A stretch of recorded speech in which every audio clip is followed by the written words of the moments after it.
How's it going, Dave from Comic Book Investments? So in this video, we're going to look at 5 keys that are dropping in price, and I'll explain a little more in detail about the comic boom and how much of an effect it's had on comic books. But before I do, check out this book right here, Amazing Spider-Man 252 in a 9.2. If you want this book, head over to our website, collectorscomics.com, and it's there as a giveaway. You don't have to do anything other than click the little enter button. Well, I mean, you do have to sign up, but beyond that, if you have an account, sign up, enter the giveaway. We'll use that email you if you win. At the end of this auction, that's right, we have an auction going on right now. It started yesterday, and it goes for 2 weeks, so it'll end in 2 weeks. And we have a lot of good stuff up there. We have over 120 yellow label, gold label, whatever you want to call it, signature series books on there. Lots of high grade, tons of signatures on books. Some books have like 6 or 7 signatures. So lots of stuff on there. Go check it out, collectorscomics.com. All right, let's get right into it. First one we got up, and this will be a case study of how much effect the comic boom has. Now I'm just going to do the top one up there, a 5.5. If you look up there, it peaked in 2021 for about $2,000. It now currently sells for about $630. These are actual sales prices. So that's down 68%. Now, if you look at that graph, you can see before it was just ho-humming along, had a little up a little bit, and then right at the beginning of 2021, it was selling for about $675. All right, so it was selling for about $670. This is going along, right? When the CGC came out and they started cataloging this stuff on the GPA, a 5.5 sold for $100. Then 10 years later, the same 5.5 was averaging about 200 to 220, so almost double in 10 years. Then if we go to the next 5 years from there, so we'll go from 03 to 2013, then to 2018, you're looking at about $400 to maybe $500 for that same 5.5. So in that short span, so it took about 10 years to double. Then it took about another 5 years to a little over double. And then from 2018 to the very beginning of January 2021, before the comic boom happened, if you can see that graph, it just goes straight up. It was selling for about $675. So about what it's selling for now. So it went from about $450-ish to $675. So that's like almost like a 50% jump, somewhere in there, in 2 years. Then in 2 months, it went from $675 on average, that's what they're averagely selling for, to $2,000. Think about that. In 2 months, it literally jumped up about 3 times the price. 3x, when just to do a simple 2x would take maybe 5 years. Did that in 2 months. So that's where the problem lies. And obviously that's not sustainable. I don't even know how that happened. It just baffles me. And it's not just like, oh, they had one sale. They had like 4 or 5 sales all around that range during that time. And then subsequently went down, and they'd have a couple sales here and there.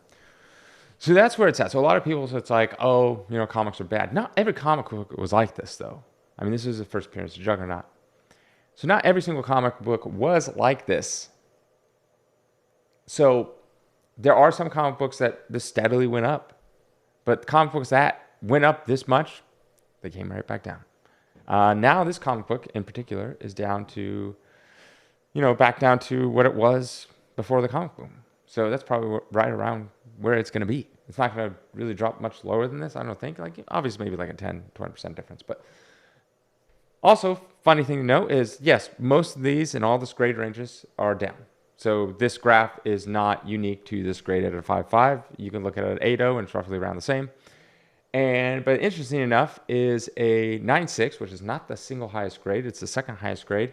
9.6 sold for a little over $40,000 last month, which was an all-time record. The previous one from 2022, mid-2022, was, I think, $28,000. So a massive jump up. So there are records still being broken. And if you go back even further for that 9.6, you're looking at 2020 was about $18,000. So That's interesting. Still breaking records at certain prices.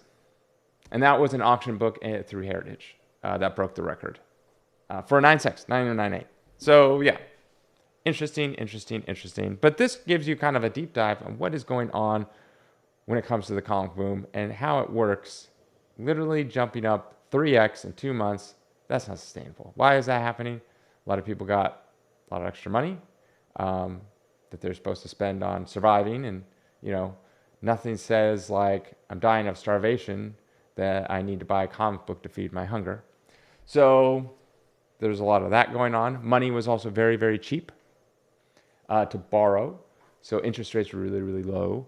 So people could borrow for next to like nothing. Their crypto was an all-time high. So people were moving that out of crypto and moving into other things and, getting out of crypto. So there's that. I mean, people were spending on lots of things. Those NFTs were going for millions of dollars, and now they sit at like fractions of a penny for the most part.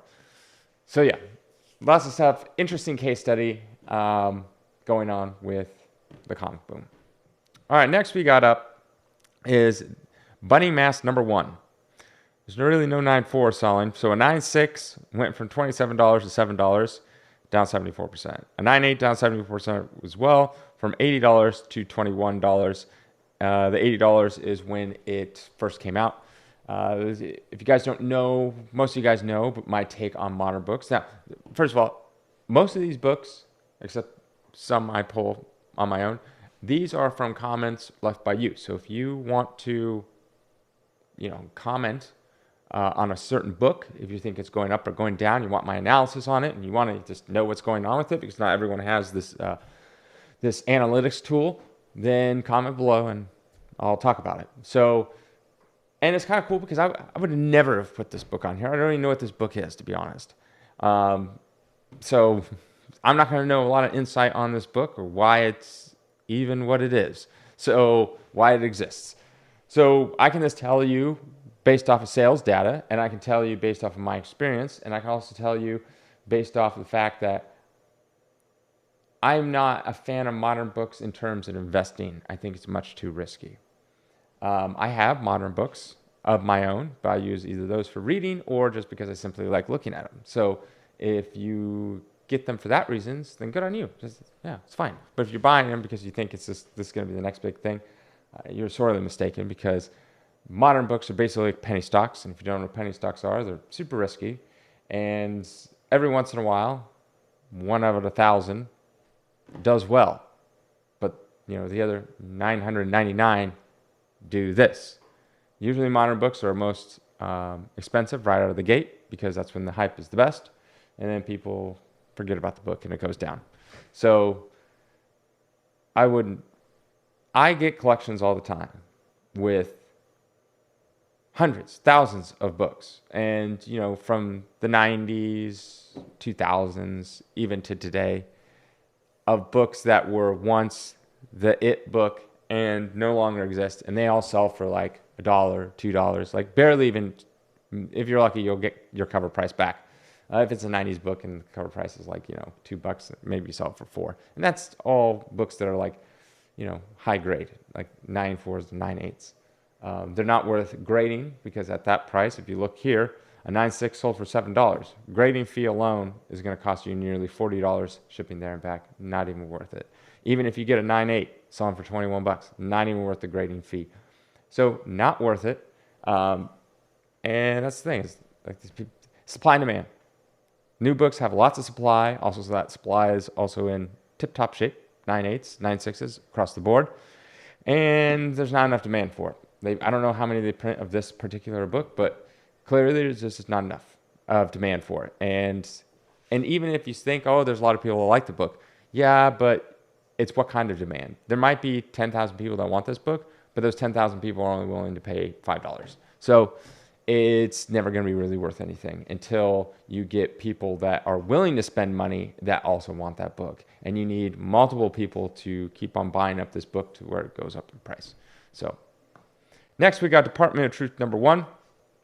A 9.4 went from down 73% from 95 to 25. A 9.6 down 71% from 125 to 36. And a 9.8 is down 78% from 228 to $51. Again, just like the other book, someone requested this. I'm putting it on here. You can see a trend with this modern book. Now, this book was a lot more popular because I even knew what this was. And like the other one, right out of the gate, that's when usually it's the most popular, and it'll just slowly keep on going down. The 9.8 is right around cover price. So even if you wanted to send one in, kind of defeats the purpose because it's basically worth cover price. If you happen to get a 9.6 or 9.4, you are screwed. So it's really not even worth sending. I wouldn't even, and then you could probably sell it raw for maybe $5 or $10 if you have it up or buy it now, maybe 15 if you're lucky. If you threw this in auction, you might get $5 for it at a 99-cent no reserve auction. So yeah, that's where this book will forever sit for a very, very long time, unless something happens with it in terms of they decide to do some movie, TV show. But even then, that's a shot in the dark. And if by some off chance it does get made, actually gets many of these comic books get optioned and then nothing happens to them. And let's say it does get made. Now you have to have a hit on your hands. Will it be a hit? I don't know. Probably most likely not, because most movies and TV shows aren't hits. that's usually the definition of the hit. They're usually rare. So then you'd have to suspect that this will be a hit, which it probably won't. And then it have to run for a lot of seasons, which it probably won't. And then on top of that, once that series is done, it'll slowly fade away again. Why? Because this has no staying power. It just doesn't. It just never will. It's just not one of those books. You don't have an iconic character like a Spider-Man in this book. It's just a book that's cool and nice, and you might read it and really love it.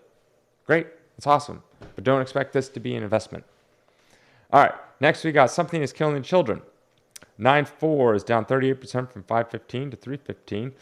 A 9.6 down 61% from 950 to 370. And a 9.8 is down 73% from 2100 to 576. Now, this one is like one of those ones I talked about that are like 1 in 1,000.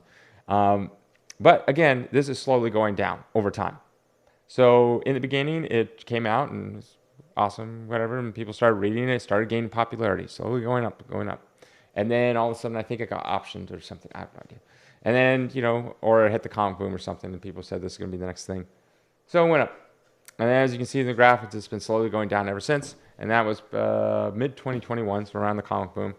And yeah, I mean, but still, 576 for a 9.8. It's not no 2100. But 576 for a 9.8, that's fantastic. Because I don't know what cover price is on this book. Let me see. Who knows what it is? I don't know. I mean, I'm sure someone knows. But I don't know. Whatever it is, it wasn't $576. So still good. If you had this book raw, it's worth sending in because even at a 9.4, it's on for $315. And most likely, anyone that has these books are probably going to be 9.4s and 9.8s. Anyways.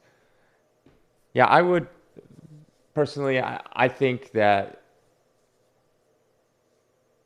these books, this book in particular, although $500 for a 9.8, I don't really see it having like staying power. Like again, what I mentioned in the previous one, you'd have to have like a movie. You'd have to, and people are like, oh, why is it tied to a movie? Well, it's tied to something that makes it popular.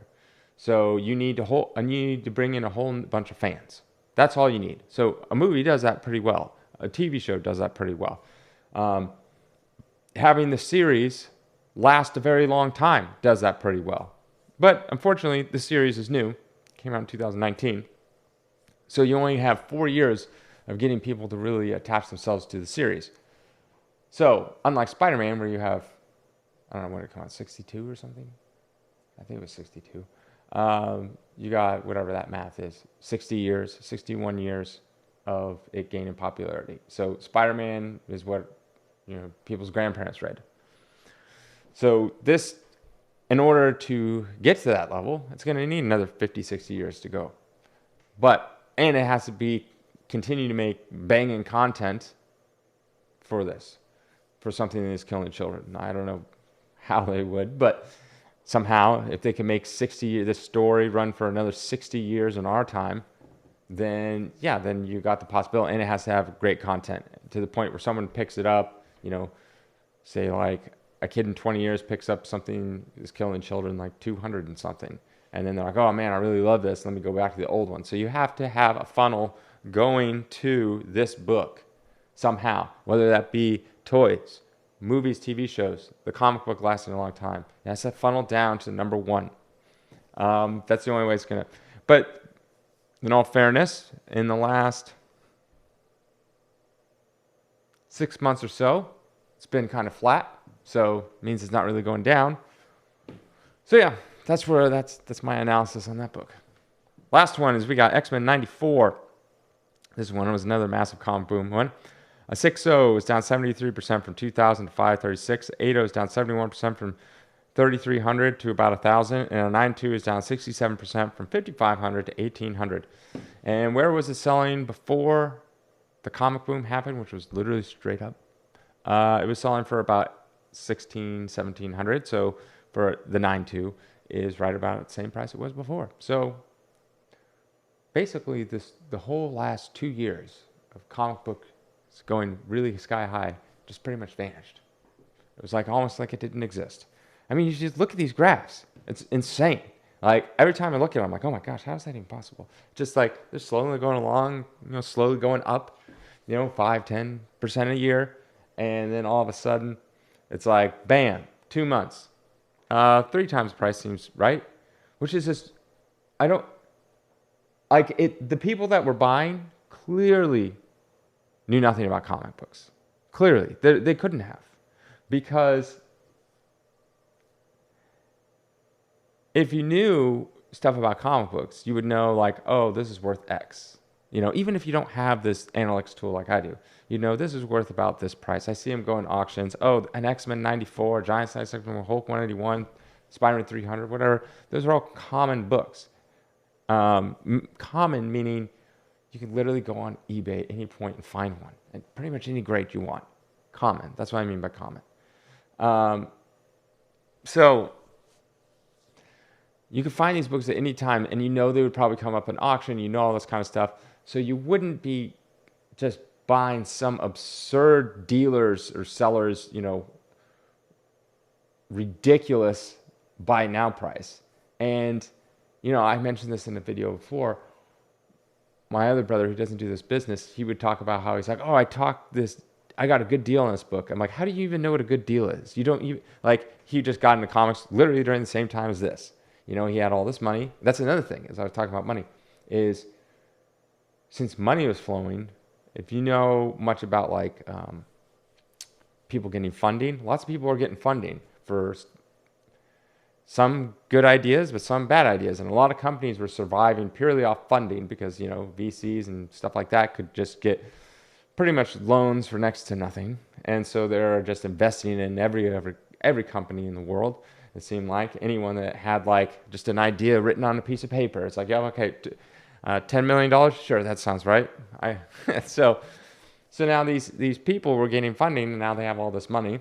They probably paid themselves a salary, and now they're like, oh, what am I going to do with all my money that I'm making? Because my company doesn't actually make anything, but the VCs are funding it. So I have all this money, so I'm going to put it into comic books. Or some people put it in all sorts of things. I mean, we had a car shortage where people were paying ridiculous prices for cars. I was thinking about getting a new car during that same time, and I found the car I want. The MSRP was like, I don't know, $50,000 or something like that. And I was thinking about it, and I called the dealer, and they're like, well, it's actually $80,000. I'm like, what? Why? And well, we have our markup. And I'm like, because they could. Supply was low. So yeah. So you had a bunch of people jumping into the market that clearly didn't know what they were doing. And my brother said, oh yeah, I talked this person down. He took off 10%, 5%, and I got a good deal. I'm like, well, you still overpaid. He's like, well, what do you mean? And I'm like, just because someone puts it up for sale doesn't mean that's what it is. And then all you guys in the comments always where do you find these prices? These aren't, no one will sell for that price. I'm like, yeah, well, usually the dealers that put them at real prices, they end up selling them, and then they get sold. The dealers that go like that book I showed you that's now selling for $1,800, I'm sure there's some dealer that has it up there for $5,500, what it used to be, and that's never going to move. No one's going to buy that book. Why would they? But that seller is doesn't care because that's what they want. That's what they're into the book for. So they're like, well, I'm not going to take a loss. Okay, that's his book. You can do whatever you want with it. So yeah, a little insight on how I see the comic book boom. And that's pretty much. Have a good day.